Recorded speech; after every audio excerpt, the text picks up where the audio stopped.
Hello everyone, in today's video I'm going to demonstrate some of the very famous attack based on network, which is known as LLMNR poisoning and also SMB Relay Attack. So before going ahead, let me explain you how I have set up my environment. In my environment I have Active Directory which is running the Windows Server 2090, which has the IP address 10.139, and I have a two workstation with Windows 10 and has IP address 10.136 and 10.143, and I also have Kali Linux machine which is running with the IP address of 10.140. So this is the whole environment, and I'll go ahead and try to discover whether this vulnerability exists in our environment or not. So for that we will use this Nmap script. So let's see what is the output for this script. I'll explain what I am doing in this script. So I'll press enter. So this script is looking for SMB2 security mode, and also looking for all the subnets which is under this all the IP address under this subnet, which is 192.168.10. So let's wait for the output, and once I will receive the output, then I'll explain how we can identify for this vulnerability. Yes, you can see here right now we have one machine which is Windows Workstation 10, which is 10.143, which shows that the message signing is enabled but not required. So it means this machine is vulnerable for SMB Relay Attack. And if you go to the upper one, which is 10.139, which is Active Directory domain controller, and if you see here, the message signing enabled and required, so it means you can't do this attack over this Active Directory. Another machine which is 10.136 shows that message signing enabled but not required, so it means these two workstations are vulnerable for SMB relay attacks. So this is the first step to identify whether you can perform SMB relay or LLMNR poisoning in this environment. So the next step we will see here is I'm using the responder tool, and the responder is one of the famous tool. So you can find this on the GitHub, and this is the GitHub link for the responder. I'll place this link into the description. So what I'm going to do here, I'm using the responder with the interface ETH0, and I'm using the different flags. This -v means like increasing the verbosity, W means like NetBIOS domain name. There are a couple of others, R and D as well. So you can find this information by using this command, responder -h. So you can have a different such as in information of different flags. -v for verbose, increasing the verbosity. -w for wpad is starting the web wpad proxy or proxy, so that the victims can prompt for authentication username and password. -d for NetBIOS domain name, and -r for wradar which can break the environment as well. So please make sure that before enabling such options, you are in a production environment or you are in a lab environment. So couple of options can be removed if you are in a production. So we have to tailor this approach as per the requirement, because if you see the description of these options, they will say that these can break the environment as well. So going ahead, I'm going to start this responder over here, and this responder is started as listening for the events here, and you can see here this LLMNR poisoning is on, NBT NS poisoning is on, and NBT NS is also on. They have also enabled the wpad proxy here, and wpad proxy is there, SMB servers is on, and HTTP server is also on. So I'll go ahead and jump to the one of the workstation here, which has the IP address 192.168.10.136, and I'll see who is the user here, net user. here is the username, which is CS double line student1. So I'll see what kind of privilege this user has. So that is the command to identify NAT user and the name of the user /domain. You will see this user has only the domain user credential. So go ahead, and before going ahead, and I would like to explain you some of the key concept here. LLMR and NBT NS, what are those things you need to understand. LLMR is a link local multicast name resolution protocol, and NBT NS is NetBIOS name server. LLMR is a successor of NBT NS. So how this works? Let's suppose you are searching for. Let me go ahead and show you the demonstration first, then I'll explain you how these things works in the environment. So I'll jump on this workstation, and I'll search for here. I'll search for the system which doesn't exist in my environment. So what it means, like PC1 exists, so I'll search for PC20. What it does, it will send the query to DNS server. If DNS is unable to resolve this issue, this IP address, this host name, then what will happen? Then LLMR kicks into the picture. So once it kicks into the picture, then it will look for the other systems to have a resolution of this. So let's see in the action right now. So I'll just press this enter over here, and I'm searching for this host name which doesn't exist in my environment. So let's go ahead and see. You can see here we receive NTLM v2 hashes for CSS double line student1, and you can see here NTLM authentications works on based on the challenge and response mechanism. So what it does, when it asking for this host name, which is which was the PC20, then it says that okay, you want to know about this name, I can poison this to you, and I'll send this challenge to you, and send me the response. With the response, the victim actually sent with the NTLM hashes. So it captured this NTLM hashes, and you can see in that description over here. So what I'll do, I'll close this right now here. I'll stop it here, and I just copy this NTLM hashes, and I'll go to the directory called cd cs double line, or there is it maybe the folder. Yes, I'll go there, and I'll make a new file called nano NTLM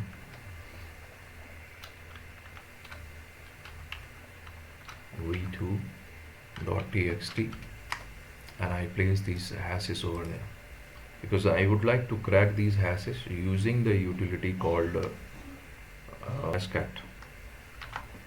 So I'll save these over here. So I'm now next step as I'm going to use this Hashcat utility, which will crack these hashes for me. So I just copy and paste. I'll show you that how we can find this information. I'll go ahead and place this one, NTLM v2 text. This is the module name -m, and how I get this module name. So for that I'll go to the web, and I'll show you that Hashcat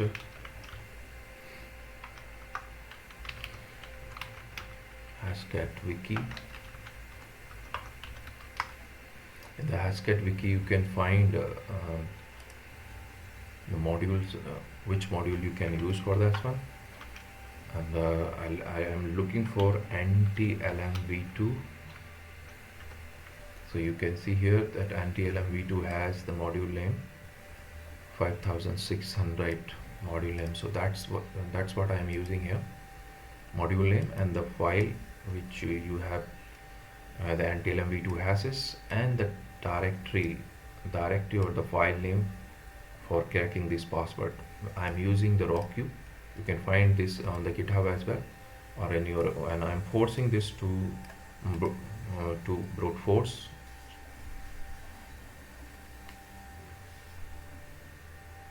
You can see that the password has cracked status, and this is the password. So as if right now we were successfully able to crack the password using the Hashcat, and we know now the student CS99 student 1 has the password 1. So that is the utility which we can use to crack the password.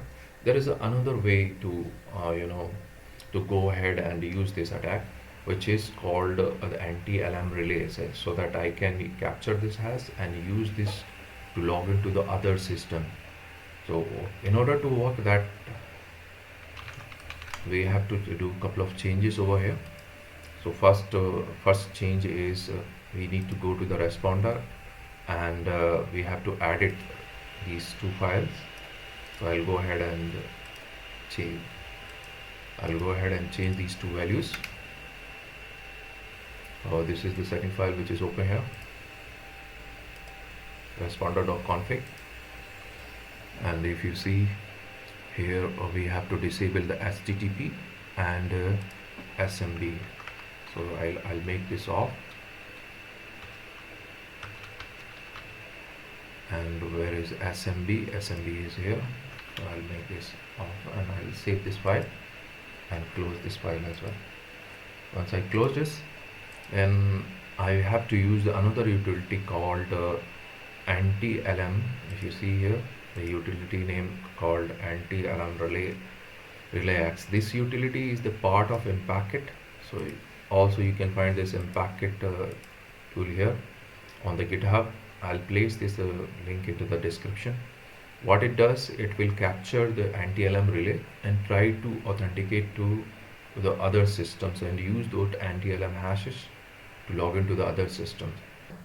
To demonstrate SMB relay attacks, so I'm going to start the responder here in this section, but make sure the responder has SMB server is off and HTTP server is off. So responder is running in this tab, and another tab I'm going to use the utility which is Impacket utility, which is known as the NTLM relay. So make sure that you have installed Python 2. If the Python 2 is not installed, then most probably this utility is not going to work. So what I'm going to do here, so I'll explain that. I have mentioned this target.txt.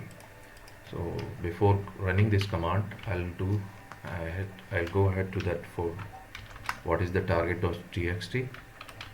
So this target.txt, if you see that I have mentioned two IP addresses, both of them are the workstation IP addresses.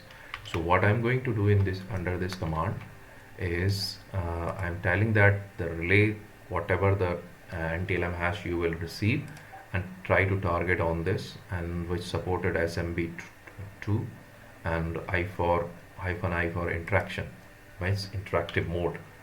So I'm going ahead, press this button over here, and in two windows you can see here the responder is listening, and in this window NTLM relay is running. So I'll go ahead to the workstation, which is Windows workstation, and try to // CS99 PC15 this point of time.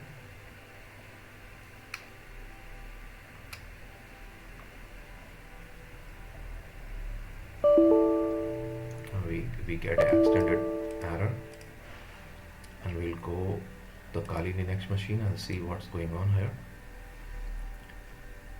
See, if you see this line which says that we receive the connection from 10.136 and are taking the target 136 in the scene, but there is no success. And if you see here this line which shows about the authenticating SMB to 10.143, and which we got the success over there. So here is the SMB which says that SMB client shell is enabled right now on this port. So we can go ahead and try to access this. In the new window, I'm using the NatCat utility to access this one, NatCat and the IP address and the port number which is mentioned here.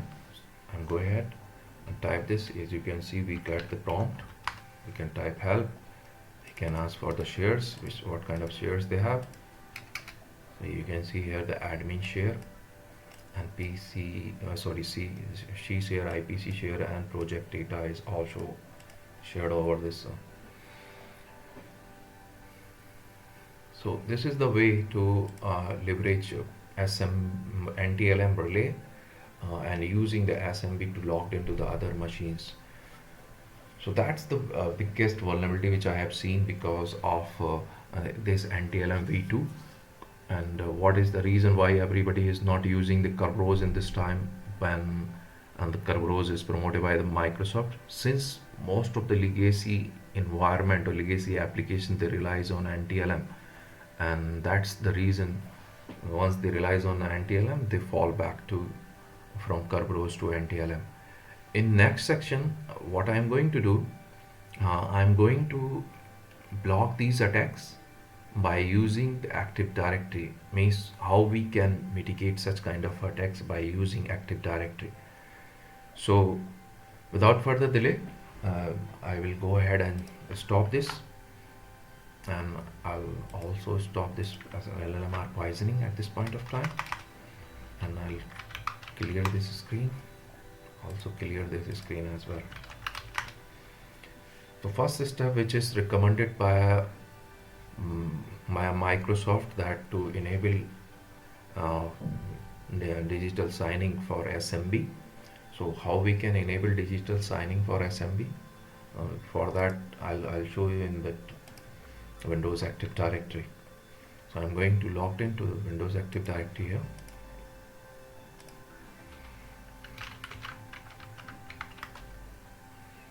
And I'll open this server manager. I'll go ahead and into the group policy section.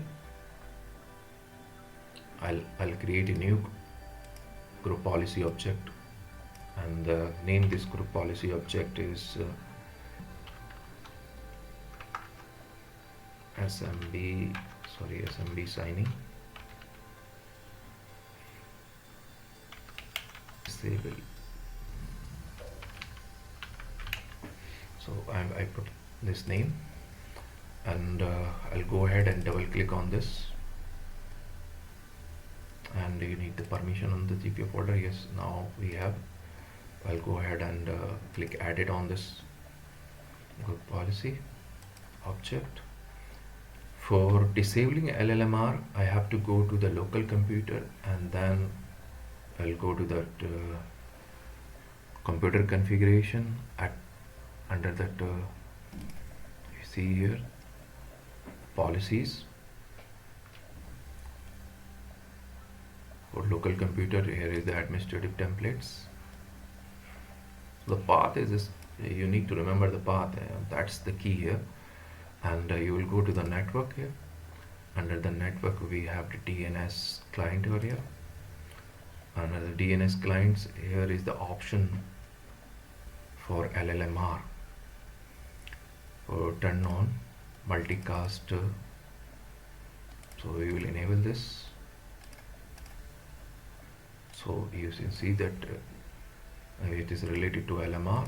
There is a turn off multicast name resolution, which is now enabled. The second thing which I am going to do for SMB, I'll go to the computer policies and Windows settings. This is under this Windows setting. Under the Windows setting, I'll go to the administrative Windows settings. Then I have to go to local policies. There are a couple of, because I could not remember all of them. So yes, the security settings, local policies, and you have the security option here. And under this you will look for digital style communication and Microsoft one. I'll place it here. This is the one which we are looking for, and we will enable this. What it does, that it will enable that digital signing for SMB. So I have right now we have created this, and I'll go ahead and link this GPO to the domain itself. So I'll go ahead and linking this GPO to the domain itself, because I didn't create a separate folder of a workstation or a separate OU, organization unit. So I'm linking here. I'll refresh this and I'll close this window, or I'll go and directly jump onto the PC. And what I'll do, I'll go ahead and try to update group policy, GP update. I'll do the forcefully update the group policy. Once it's done, then we will start doing attack, the same kind of attack, which is LLMNR poisoning and SMB signing. After the group policy updated on the Windows workstations, so I'm going ahead and try to start the responder. The responder is listening now for the events. I'll jump onto the workstation 1, and as you can see, the group policy updated right now, and I'll try to access the resources which doesn't exist in the environment. 619 PC 100 doesn't exist in the environment. Let's see, can we receive the LLMNR or NBT NS over there?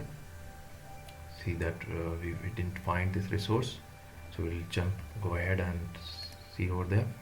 We don't receive any request related to LLMNR. You can see here right now we are receiving only for NBT NS. So if I'll close this session here and start the responder again, and let's disable the settings for NBT NS settings. So we'll go to the Ethernet, and we'll go to the change options. Under this we have the options called, it is asking for administrative passwords, because normally the users don't have this permission. So we'll go ahead and go to the properties on this. Under the properties, we'll go ahead into the advanced section. Advanced section, we'll go ahead in the wins. We'll disable NetBIOS over TCP IP. So this way we cannot forward the NetBIOS anti-cast over the TCP IP. So let's do ahead and try again the same thing which we are doing. CS line and PC 100, it doesn't exist. See, we got a prompt here. Let's jump on to the Kali machine.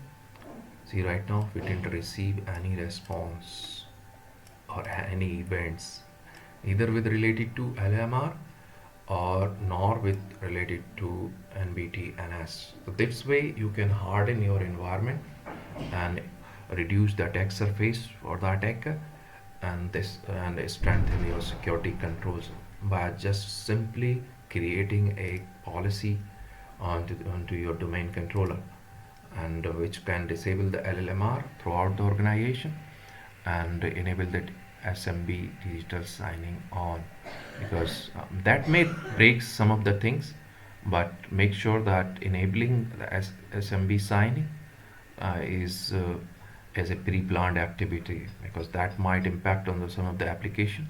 But for LMR, I don't see any kind of real impact until unless there are some application which totally relies on it. And that's it in this video. Hope you enjoyed, and we'll see you in the next video.